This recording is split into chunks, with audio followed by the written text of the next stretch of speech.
Hey guys, and welcome to Reselling with Rachel. I'm Rachel. In this episode, I'm going to share with you guys how I store my inventory for resale on Poshmark, eBay, and Mercari. On this channel, I'll be discussing all things related to reselling. If that sounds good to you, please hit the like and subscribe button and the bell so you're notified when I post videos every week.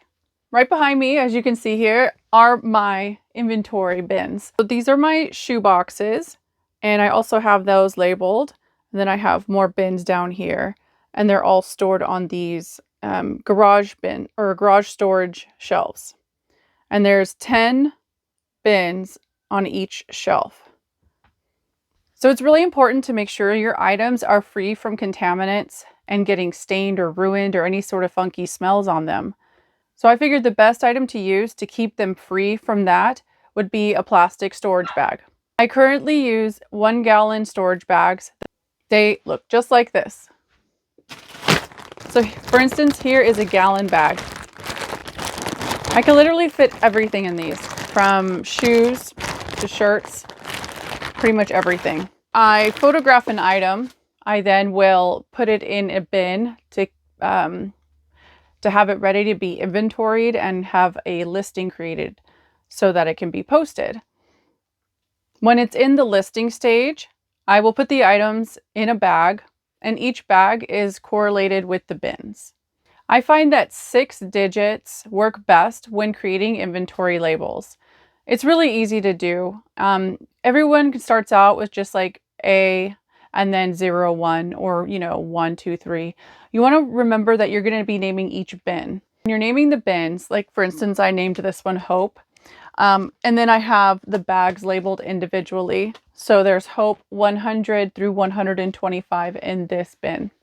And that's the inventory SKU I use in my Poshmark app in the listing. Each bin will hold 26 of the gallon storage bags. Like I said, these bags will hold a lot of different things. Pants, shoes, shirts, accessories, pretty much anything. You just want to make sure it's not breakable. For breakable items, you'll want to put them in their own individual bin, like a shoebox. Each one of these bins I found at Walmart or Big Lots, and they run anywhere between $6 to $8. If you're just starting out, you'll only need a couple of them. And then the bags themselves don't run very much either. They're about $5 for 80 of them. You've got yourself 2 bins. You've got a little over 50 items in your store if you're just starting out, which is a good amount. As your business continues to grow, or if you offer bigger, more bulkier items like maybe sweaters, jackets, or even handbags, things that won't fit in a regular gallon-sized bag, you'll want to get a larger bin. These larger bins here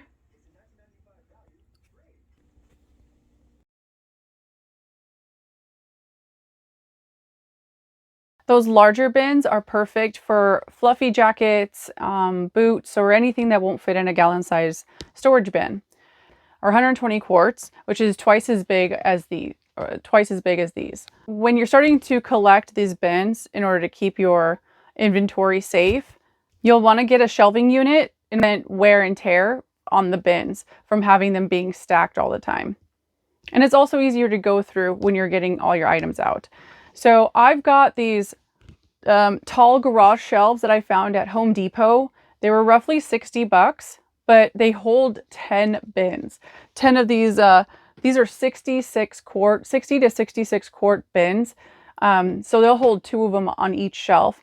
And then one of those bigger bins, they'll hold 1 on just one shelf. So it holds quite a bit, and it takes very minimal space, actually.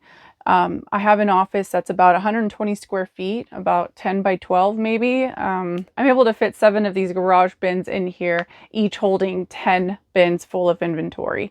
So yeah, they don't take up much space, but they definitely help on your back and keeping the wear and tear down on your bins. I take the lids off of my bins because I'm always going in, and the lids are so cumbersome. So I keep them all stored somewhere else safely in case I ever need to move my bins or anything like that. The lids are safely secure.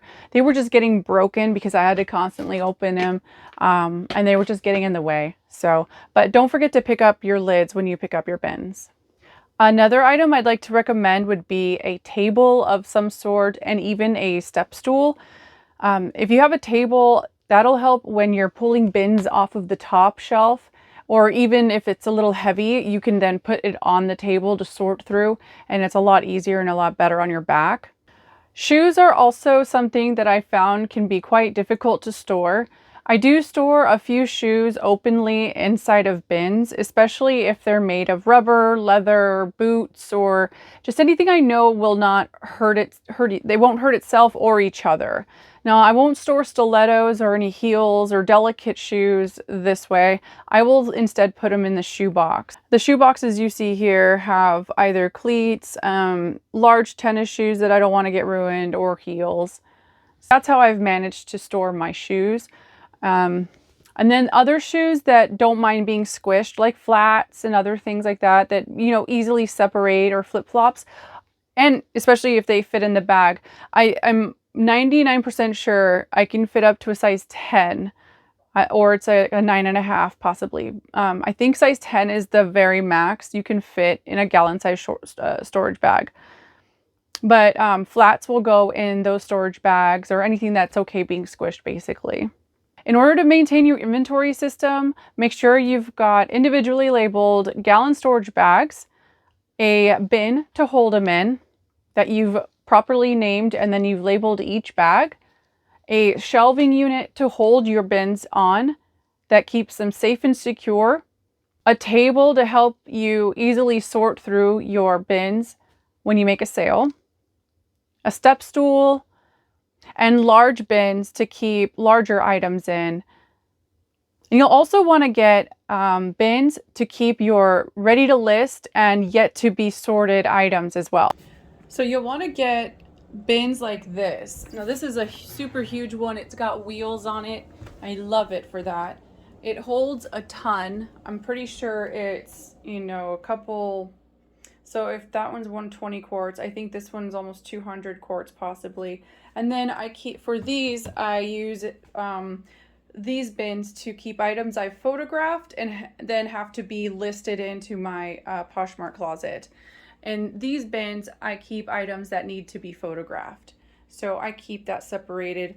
And then the blue bins, like this color, are items that have been inventoried and are for sale online. So when an item sells, I print out the packing slip and the shipping label, as seen here. And on the shipping label, it'll say the SKU number on there. See, it says Hope. So that's the SKU number, and then I go and I pull it out of the corresponding bin, which happens to be right here. And I pull this out. I then grab the bag that's labeled 102, and then I package that up, attach this to the bag, put it in the envelope, and send it on its way to the new home. That's how I store my inventory, and it helps me ship out my items speed the same day. And this definitely has helped. And before, I used to look through bins and not know where things were, had a general idea where it was, and it was just becoming more of a headache than it should have been. I was having to cancel sales, and it just wasn't helping at all. So if you want to make a real business of it, get organized with your inventory. You can focus on what really matters, and that's shopping and listing. And check out my closet. The link is down below. Lemon Marzipan. If you use my code and it's your first time on the app, you'll save $10 on your first purchase. Check out my closet today. I'm adding things all the time, and I have other videos listed of things that have sold in my closet from Poshmark from the week before. Hope you enjoyed this video. Please hit the like and subscribe button if you want to see more videos like this. Thanks again for watching. I hope you enjoyed it. Have a great day.